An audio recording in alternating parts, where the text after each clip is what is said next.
नाज़रीन, अभी कल जब फलस्तीनी शेरों ने इसराइल पर हमला किया तो यहां बैठे कुछ लोग इसराइल की टेक्नोलॉजी और रोबो दबदबे से कांप रहे थे कि अब फलस्तीनियों का कोई पुरसाने हाल नहीं होगा और इसराइल उनको तहो तैक कर कर रख देगा। उनसे गुजारिश है कि इतने दूर बैठकर थर थर कांपने से गुरेज कीजिए। अगर दुआ नहीं कर सकते, फिक्री नजरियाती हमदर्दी और मोहब्बत का इजहार नहीं कर सकते तो भले न कीजिए, लेकिन डरने और डराने वाला काम भी न करें।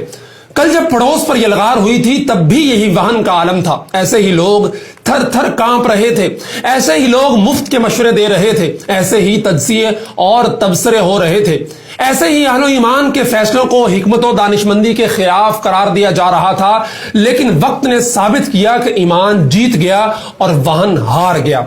अगरचे कुर्बानियां लगी, जोहदे मुसलसल हुई, अल्लाह के कुछ बाहिम्मत बंदों ने अपना सब कुछ लगाकर मंजरनामा तब्दील करके रख दिया। अब की बार भी जो कुछ हुआ उसके अलावा और क्या ऑप्शन था?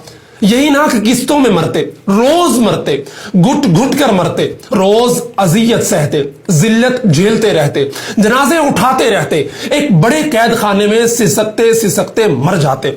रफ्ता रफ्ता अज़हा निगलता जाता, आहिस्ता आहिस्ता दज्जाल की आमद की राह हमवार होती चली जाती। आहिस्ता आहिस्ता सब तस्लीम कर लेते, सब सरेंडर हो जाते और दुनिया पर खौफ और रोब तारी रहता। टेक्नोलॉजी की पूजा की जाती, ताकत की गुलामी की जाती, जबरे नारवा से मफाहमत का सबक पढ़ाने की कोशिश की जाती और यही सब कुछ चलता रहता। लेकिन अब अल्लाह के कुछ बंदों ने हिम्मत की है तो मसाइल और मुश्किलात, रद्द अमल और कुर्बानियां तो एक फितरी बात है। लेकिन अगर आलम इस्लाम हिम्मत कर ले तो यकीन कीजिए सूरत हाल यकसर मुख्तलिफ हो सकती है, पांसा पलट सकता है, पड़ोस वाला तजर्बा दोबारा दोहराया जा सकता है, मंजरनामा तब्दील हो सकता है। लेकिन इस सारी सूरत हाल के अंदर एक सवाल यह है कि हम क्या करें? मैं और आपके करने का काम क्या है? क्या हम जालिमों के हम नवा हो जाएं?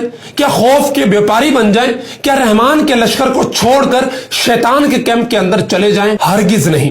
जाहिरी तौर पर हार हो या जीत, ईमानी और नजरियाती तौर पर शिकस्त नहीं खानी।